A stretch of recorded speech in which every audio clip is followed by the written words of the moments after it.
حي على الفلاح.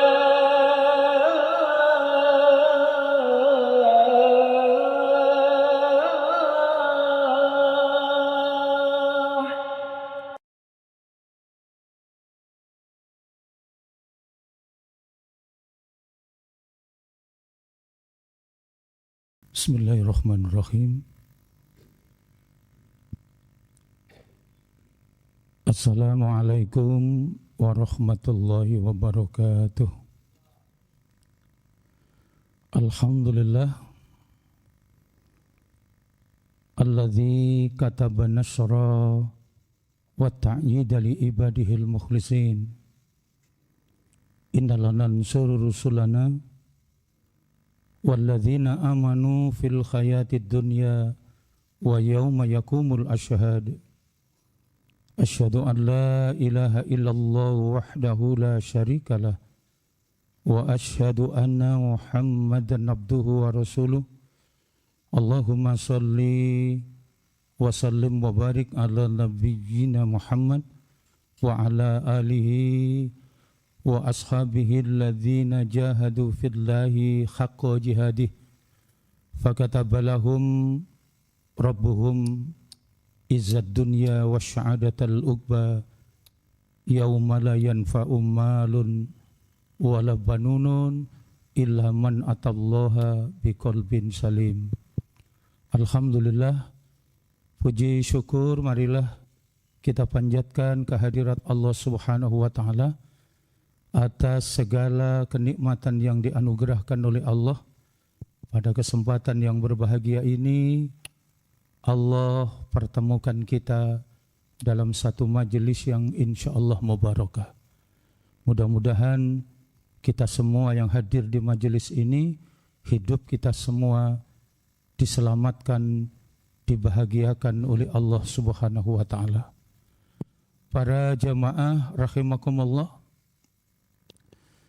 Allah menganugerahkan kepada kita bulan Dzulhijjah, dan di surat Al-Fajr itu wal fajr walayalin asr. Setelah Allah bersumpah dengan waktu fajar, maka ayat yang kedua Allah menunjukkan kepada kita keutamaan bulan Dzulhijjah dengan walayalin asr, demi malam yang 10. Dan malam yang 10 ini bukan malam akhir di bulan Ramadan, tapi justru malam awal di bulan Dzulhijjah. Sebab surat Al-Fajr ini adalah surat Makkiyah. Sementara syariat ibadah puasa di bulan Ramadan itu diturunkan oleh Allah pada tahun kedua Hijriyah. Maka di sini Allah menunjukkan kepada kita, seringkali manusia itu terlena dengan melewatkan begitu saja hari-hari pertama di bulan Dzulhijjah, sehingga fokusnya pada tanggal 10 Dzulhijjah. Nah, pada momentum yang berharga ini Allah tunjukkan kepada kita keutamaan amal ibadah yang kita lakukan untuk mengisi kesempatan hari-hari yang diberikan oleh Allah di bulan Dzulhijjah. Nah, kemudian yang kedua para jamaah, dengan 10 Dzulhijjah Allah memberikan kepada kita satu uswah, contoh dan keteladanan tentang manusia yang memilih hidup dalam kemuliaan. Sebagaimana Allah tunjukkan di Al-Quran surat ke-60, surat Al-Mumtahana ayat yang keempat. Di situ Allah berfirman, qad kanat lakum uswatun hasanatum fi Ibrahim walladzina ma'ahu. Bisa dibantu? Surat ke-60, surat Al-Mumtahana ayat yang keempat. Sungguh telah ada suri teladan yang baik bagimu pada diri pribadi Ibrahim dan orang-orang yang bersama dengannya. Terdapat uswah. Di Al-Quran ada dua kata yang dipilihkan oleh Allah. Pertama, Allah menunjukkan kata uswah. Dan uswah itu hanya ditujukan kepada dua nabi. Pertama, Nabi Muhammad sallallahu alaihi wasallam. Laqad kana lakum fi rasulillahi uswatun hasanah. Dan yang kedua adalah Nabi Ibrahim. Di surat ke-60 tadi, surat Al-Mumtahanah, ayatnya ayat yang keempat tadi. Qad kanat lakum uswatun hasanatum fi Ibrahim walladzina ma'ahu. Terdapat uswah, terdapat contoh, terdapat keteladanan pada diri Nabi Ibrahim dan orang-orang yang beserta beliau. Terdapat keteladanan dari manusia-manusia yang bertakwa kepada Allah. Idul Kurban, ibadah haji, sesungguhnya adalah napak tilas dari bagaimana Allah memberikan contoh dan keteladanan orang-orang yang selamat dalam menyelamatkan diri dari jalan kehinaan dan hidup mulia dalam ketakwaan kepada Allah Subhanahu wa ta'ala. 3 hal penting setidak-tidaknya yang kita catat dari uswatun hasanah pada Nabi Ibrahim. Pertama, Nabi Ibrahim itu adalah Abul Muwahhidin. Bapaknya orang yang betul-betul bertauhid. Bapaknya orang yang betul-betul beriman. Bapaknya orang yang betul-betul yakin kepada Allah. Coba kalau panjenengan bisa rasakan. Hidup, tinggal, tumbuh, berkembang, berdakwah di Mesopotamia. Mesopotamia itu, Mesos itu tengah, Potamos itu sungai. Daerah yang diapit 2 sungai, Sungai Efrat dan Sungai Tigris. Sekarang menjadi wilayah teritorial Irak. Di situ Nabi Ibrahim pertama menjalani hari-harinya. Dan kemudian diperintah oleh Allah untuk hijrah kemana? Ke Palestina. Maka di Al-Quran itu watini wazzaitun waturi sinin wahadzal baladil amin. Pertama Allah bersumpah dengan buah tin. Yang kedua Allah bersumpah dengan buah zaitun. Ada apa dengan buah tin? Buah tin itu buah yang banyak tumbuh di Damaskus. Buah yang banyak tumbuh di Syria. Kenapa Allah bersumpah dengan Syria? Sebab dulu ajaran tauhid mengesahkan Allah diturunkan di sana. Diutus orang nabi yang sabar, namanya Nabi Nuh. Dan berapa lama Nabi Nuh berdakwah? Dalam beberapa riwayat disebutkan 950 tahun Nabi Nuh berdakwah. Dan di riwayat diantaranya pertama pengikutnya tidak lebih dari 16 orang. Masya Allah. Panjenengan bisa bayangkan betapa sulitnya jalan dakwah yang dilakukan oleh Nabi Nuh. Padahal pesan moralnya yang didakwahi itu tidak main-main. Siapa? Laqad khalaqnal insana fi ahsani taqwim. Manusia, makhluk terbaik yang diciptakan oleh Allah. Tapi belum tentu dia serta-merta menyambut seruan dakwah. Dan itu yang dialami oleh Nabi Nuh. Maka Allah bersumpah watin. Kemudian yang kedua, wazaitun. Ada apa dengan zaitun? Zaitun itu buah yang banyak tumbuh di Palestina. Dan disinilah diantaranya Nabi Ibrahim sebagai nabi yang mobile. Dakwanya berpindah dari satu tempat ke tempat yang lain. Dan tempat kedua adalah Palestina. Tapi ini belum akhir. Kenapa? Sebab setelah dari Palestina, Nabi Ibrahim ini diperintah oleh Allah memboyong keluarga kecilnya. Kemana? Ke Bakkah. Dari Palestina terus ke selatan dan terus ke selatan satu jarak tempuh yang tidak main-main. Dan itu dilakukan oleh Nabi Ibrahim. Maka Nabi Ibrahim dikenal dengan apa? Yang pertama, keteladanan Nabi Ibrahim itu adalah bapaknya orang yang beriman, yang yakin, yang bertauhid, yang betul-betul hidupnya dilandasi oleh keimanan kepada Allah. Bagaimana mungkin orang yang tidak yakin kepada Allah bisa menempuh pekerjaan seberat ini? Begitu dia sampai di Bakkah, waktu itu tidak ditoleh sejarah, merupakan kawasan yang terpencil. Bakkah itu artinya anyir darah, karena di sana tidak ada tanda-tanda kehidupan yang ramai, yang ada burung-burung pemakan bangkai. Nabi Ibrahim boyong keluarganya di tempat itu. Begitu sampai di tempat itu, dengan situasi kondisi yang seperti itu, kemudian turun perintah Allah untuk Nabi Ibrahim kembali, meninggalkan kota yang baru saja disinggahi itu. Sehingga ditunjukkan bagaimana di situ kita ketemu dengan orang yang betul-betul yakin kepada Allah, yang bisa kita lihat pada pribadi Nabi Ibrahim. Begitu juga pribadi wanita yang mulia, istri tercinta Nabi Ibrahim, yaitu Ibu Hajar. Ketika Nabi Ibrahim menyampaikan Hajar, kita sudah sampai di tempat yang kita tuju. Maka izinkan saya menyampaikan sesuatu.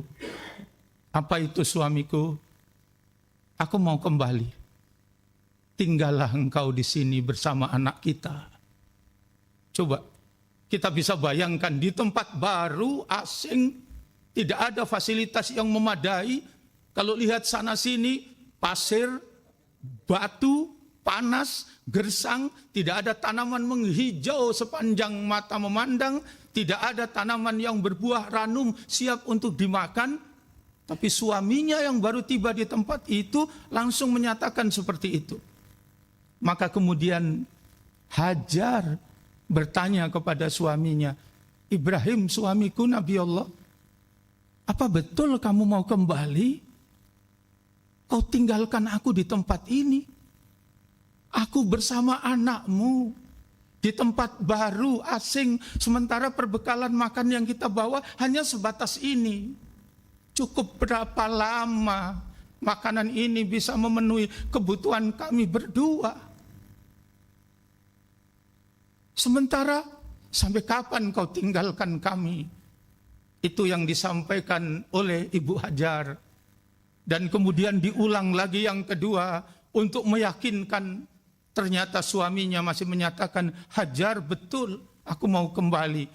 Maka yang ketiga ditegaskan oleh Ibu Hajar, Ibrahim suamiku Nabiullah, jika kau tinggalkan kami di tempat seperti ini, saya hanya ingin bertanya, apakah ini perintah Allah? Maka begitu ada kalimat, apa ini perintah Allah? Nabi Ibrahim mendekat kepada Hajar dan kemudian dia katakan, Hajar istriku, bagaimana mungkin aku tinggalkan istri yang aku cintai di tempat seperti ini? Kalau bukan perintah Allah, bagaimana mungkin aku tinggalkan anak semata wayang sekian lama? Kita tunggu-tunggu untuk kehadirannya. Aku tempatkan di tempat seperti ini. Kalau bukan perintah Allah, maka Hajar, percayalah, betul ini perintah Allah. Begitu ada betul ini perintah Allah, Pak, coba apa yang bisa kita rasakan?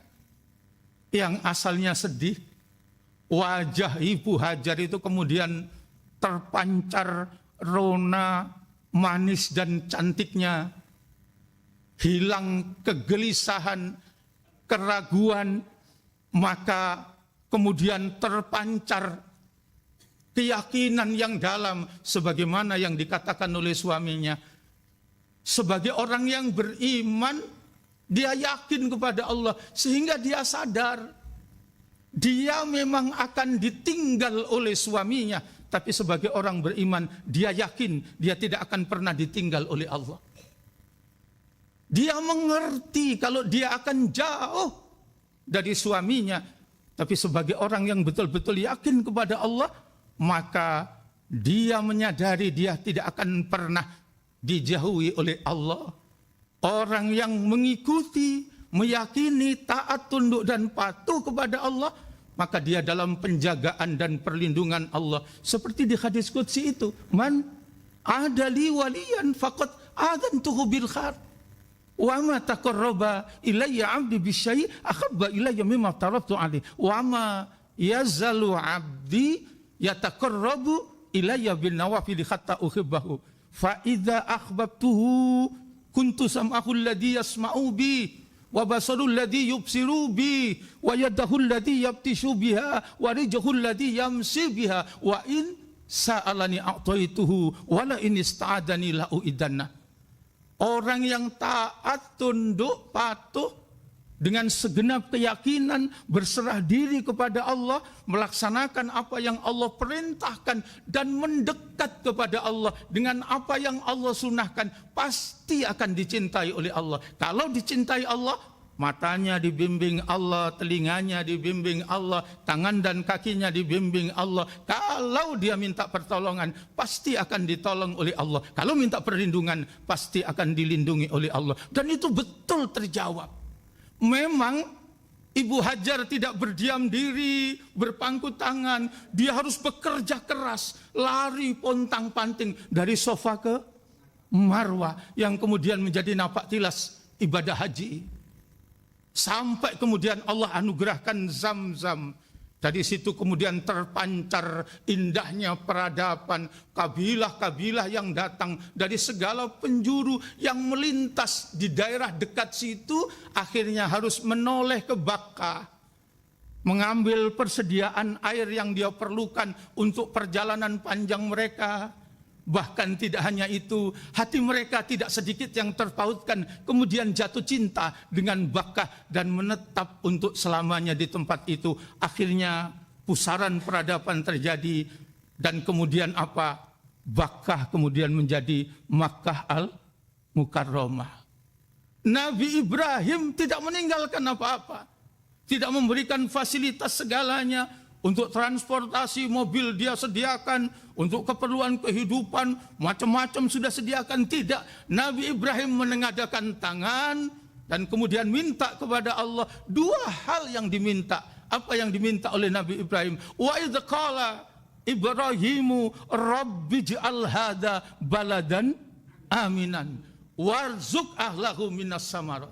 Yang diminta dua, ya Allah, saya beriman, saya yakin kepada Engkau dan saya taat kepada Engkau ya Allah. Karena itu tolong ya Allah, satu, jamin keamanan keluarga saya. Jangan sampai dimakan binatang buas. Jangan sampai diganggu orang jahat.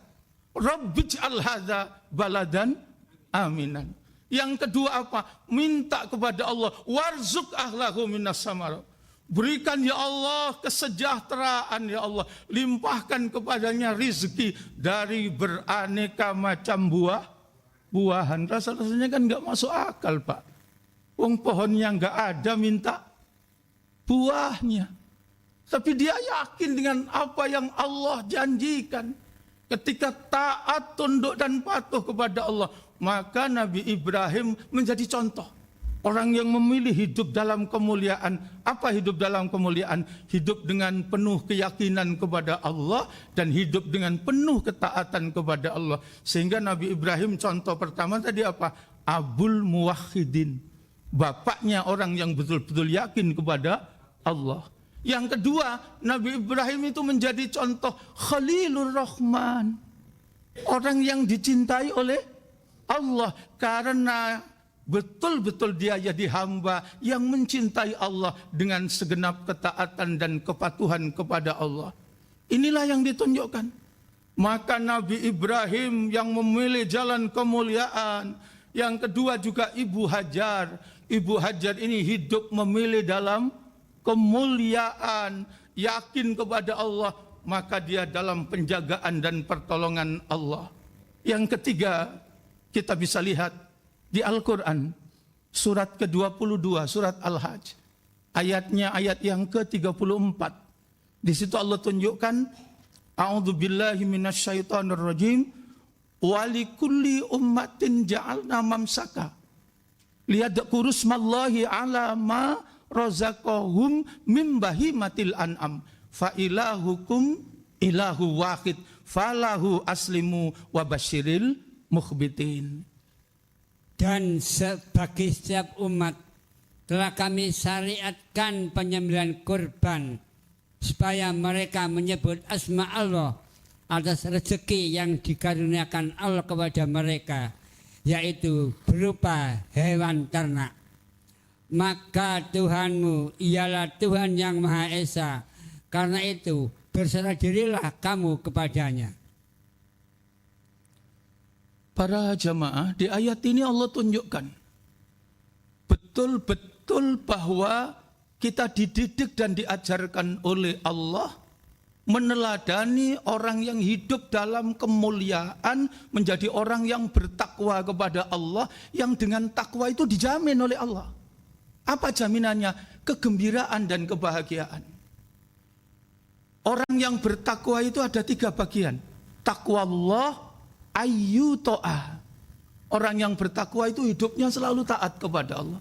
Yang kedua, takwa Allah wa yuskara fala yukfar. Orang yang bertakwa itu hidupnya selalu bersyukur atas apa yang diberikan oleh Allah dan tidak jatuh ke dalam kekufuran. Yang ketiga, takwa Allah wa yudkara fala yunsa. Orang yang bertakwa itu orang yang dalam hidupnya selalu tenang, tentram dan damai, karena dalam hidup dia selalu ingat, dia selalu berzikir kepada Allah Subhanahu wa taala. Dan itu tercermin dari ibadah haji, dari ibadah kurban. Di ayat ini jelas, walikulli ummatin ja'alna mamsaka. Tiap-tiap umat kami syariatkan ibadah kurban. Liyadhkuru smallah, supaya dia ingat Allah, supaya dia sebut asma Allah, supaya dia bersyukur kepada Allah, supaya dia menjadi hamba yang betul-betul yakin kepada Allah. Alama razaqahum, bersyukur terhadap segala apa-apa yang sudah aku rezekikan kepadanya. Mimbahi matil an'am, termasuk rezeki berupa binatang ternak. Dan di ayat ini Allah tegaskan, apa yang Allah tegaskan? Allah kemudian memaklumatkan, fa ilahukum ilahu wahid. Aku Allah ialah Tuhanmu, Tuhan yang esa. Dan kemudian Allah lanjutkan, karena itu dalam hidup tidak ada pilihan lain. Apa? Falahu aslimu, maka berserah dirilah kalian. Maka taat dan tunduklah kalian kepadaku. Sebab dengan yakin dan berserah diri kepada Allah, ada jaminan yang diberikan oleh Allah. Apa jaminan yang diberikan oleh Allah? Wa basyiril mukhbitin. Allah memberikan kabar kegembiraan dan kebahagiaan bagi orang-orang yang taat kepada Allah. Sehingga tidak berlebihan ketika kita menyaksikan bagaimana setelah ayahandanya Nabi Ibrahim sebagai manusia yang bertakwa kepada Allah, kemudian ibundanya siapa tadi? Ibu Hajar menjadi manusia yang bertakwa kepada Allah, maka anaknya Ismail pun demikian halnya menjadi hamba yang betul-betul bertakwa kepada Allah. Maka dalam surat As-Saffat itu digambarkan kepada kita ketika perintah kurban itu diperintahkan oleh Allah, apa yang ditunjukkan oleh Allah dalam firman ini, falamma balagha ma'ahu sya'ya qala ya bunayya inni ara fil manami anni fangdur adbahuka madza tara. Di ayat ini Nabi Ibrahim menyampaikan perintah Allah itu kepada Nabi Ismail, anak tercintanya itu, tentang perintah Allah. Bisa saja Ketika perintah itu datang dan anaknya langsung disembelih. Tetapi di sini ada contoh dan pelajaran berharga. Nabi Ibrahim mendidik dan menanamkan kepada anaknya tentang apa? Pertama, keyakinan kepada Allah. Yang kedua, dalam hidup tidak ada yang lebih mahal dan berharga kecuali beribadah kepada Allah. Mengikuti apa yang Allah perintahkan. Dan yang ketiga, menyelamatkan anak dan keturunannya dari jalan kehinaan supaya tidak jatuh ke dalam perbuatan nista dan tercela, tapi memilih hidup dalam kemuliaan menjadi orang yang bertakwa kepada Allah. Dan itu Nabi Ibrahim sukses. Sehingga contoh yang ketiga dari Nabi Ibrahim itu menjadi Abul Anbiya wal Mursalin. Nabi Ibrahim itu menjadi bapaknya para nabi dan rasul. Nabi Ibrahim mampu mengantarkan dan mendidik anak dan keturunannya, membangun peradaban dalam kemuliaan, menyelamatkan dirinya dalam kehinaan, menempatkan keyakinan kepada Allah di atas segala-galanya, menempatkan yang berharga dalam hidup adalah ibadah kepada Allah, dan yang ketiga adalah mendidik dan mengantarkan anak dan keturunannya supaya tidak jatuh memperturutkan syahwatnya, hidup dalam keburukan, hidup dalam kehinaan, mengantarkan mereka menjaga martabat kemuliaan, menjadi manusia yang diciptakan sebagai makhluk terbaik dengan kualitas amal, menjadi orang-orang yang bertakwa kepada Allah. Maka ketika dia sampaikan kepada anaknya, anakku, ayahmu ini diperintah oleh Allah untuk berkorban, dan kamu tahu yang dikorbankan itu ternyata bukan siapa-siapa, tapi dirimu, nak. Karena itu ayahmu ini ingin bertanya, bagaimana pendapatmu, apa pilihan sikapmu, engkau menerima atau menolak. Itu yang disampaikan oleh Nabi Ibrahim. Dan jawaban dari anaknya pasti bisa kita tebak. Ternyata tanpa ragu sedikit pun, qala ya abatif alma tu'mar satajiduni insyaallahu minas sabirin. Jawabannya adalah kualitas iman yang sempurna. Anaknya betul-betul anak yang beriman. Sebab iman itu ada 5 level. Level pertama itu iman, artinya orang yang yakin kepada Allah. Level yang kedua, apa yang diyakini itu kemudian dibuktikan dalam bentuk perbuatan. Itu iman level yang kedua, namanya amal soleh. Amal soleh adalah iman level yang kedua. Apa iman level yang ketiga? Ilmu. Orang yang beriman meyakini betul apa yang kita lakukan tidak akan diterima oleh Allah tanpa dilandasi dengan ilmu. Dan iman level yang keempat adalah tidak hanya menghendaki kebaikan untuk diri kita, tapi menjalani hidup dengan yang terbaik, berjuang, berdakwah bersama-sama, mengajak orang-orang dalam kebaikan, berjihad. Itu namanya iman level yang keempat. Apa iman level yang kelima? Iman level yang kelima adalah sabar. Sabar itu adalah tabah di dalam berkeyakinan, memegang teguh apa yang dia yakini dengan sekedap resiko yang dihadapi. Dan itu yang ditunjukkan oleh Ismail. Tidak diragukan lagi, perintah yang langsung mengena sasar pada dirinya, tidak ada penolakan, apalagi pemberontakan. Tapi yang terjadi adalah betul-betul dijawab dengan keimanan yang sempurna, dan dia berserah diri kepada Allah. Para jamaah, tentu Allah bukan kejam, kemudian bukan sadis, bukan biadab untuk memerintahkan, mengorbankan, menyembelih anaknya. Tapi ini hanya sebatas ujian.